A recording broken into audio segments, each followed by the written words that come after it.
Some years ago, I worked for a well-known digital agency. Not just some startup scraping for clients. We were big, nationally recognized. We had multi-million dollar contracts, Fortune 500 clients, and internal synergy. I was the person who kept everything running. I don't mean I did some maintenance work. I mean I ran the infrastructure for our core clients, some of the biggest names on our portfolio. Their systems, their uptime, their user-facing tools, it was all on me. And I wasn't just doing the job of a tech lead. I was also managing the team that handled support for other clients on top of that. Needless to say, I didn't sleep much. Every year I asked for help. Can I get a partner? A second in command? Hell, even an intern. They nod, smile, tell me, "You're doing great. You've got it under control." I did, but I was drowning. Every performance review felt like a joke. I'd come and prepare with metrics, downtime avoided, system optimizations I implemented, all the fires I put out without waking anyone up at 3 a.m. And in return, I get a pat on the back and a raise that didn't even keep up with inflation. By year 3, I was burnout. I wasn't eating right. I wasn't sleeping right. I was living for the next long weekend and fearing the moment my phone buzzed with a system alert. I remember staring at my monitor one day, hands trembling from too much caffeine and not enough sleep, thinking, if something happens to me, no one even knows how to keep this running. And that's when it clicked. They didn't help me because I made it too easy for them not to. So when another company, a competitor, in fact, reached out with an offer, better pay, better hours, actual work-life balance, I didn't say no, but I didn't say yes immediately either. Instead, I tucked that offer away because deep down, I wanted one last moment of power, one that they'd never see coming. 6 months later, it was time for my performance review again.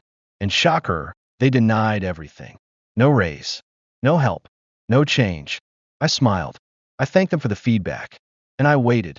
Later that day, we had a high-stakes in-person meeting with our second biggest client, worth millions annually.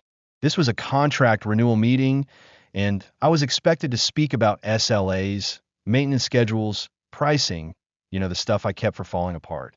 I sat at that long conference table, all the execs around me, everyone in suits and forced smiles.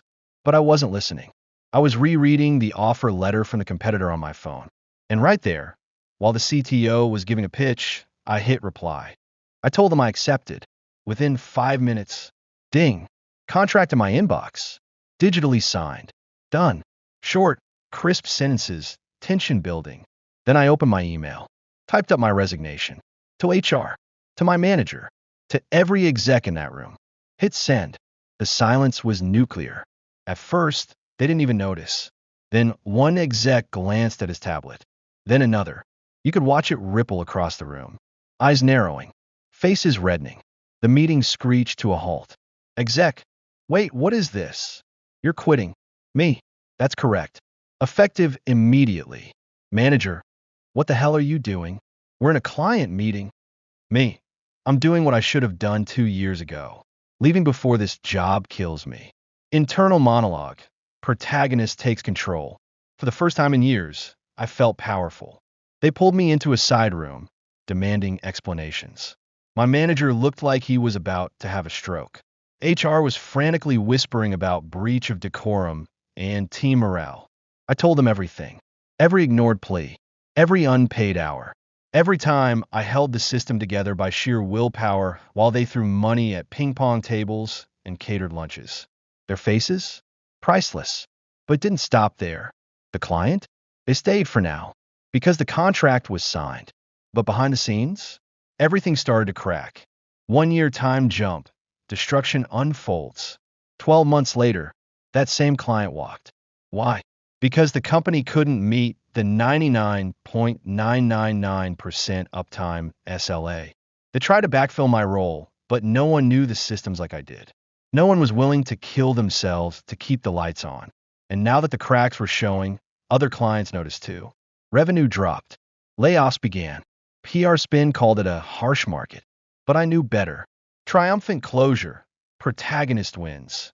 Meanwhile, over at my new job, I sleep. I eat. I take weekends off. I'm respected. I'm paid what I'm worth. And best of all, sometimes I run into old coworkers at industry events. They always ask, "How's it going?" And I smile, shake their hand, and say, "Best decision I ever made." This wasn't just quitting a job. This was years of unspoken frustration, unpaid labor, emotional exhaustion, and rage, all wrapped in a neat, polite little email that detonated in the middle of $1 million meeting. The company thought I was a cog, replaceable. They never saw me as a person, just a part of the machine. So when I pulled the plug, the machine died, and I didn't have to raise my voice. I just walked away and let karma finish the job. Sometimes revenge doesn't have to be loud. Sometimes it's just choosing yourself, choosing peace over burnout, dignity over desperation, and letting the people who undervalued you feel the weight of your absence. Checkered flag H. OUTRO call to action 15 to 25 seconds. If this story gave you chills or reminded you of a time you were undervalued, smash that like button, subscribe for more epic Reddit revenge stories, and tell us in the comments. What's the most satisfying way you've ever seen someone get even? Thanks for watching, and remember, the best revenge is walking away stronger.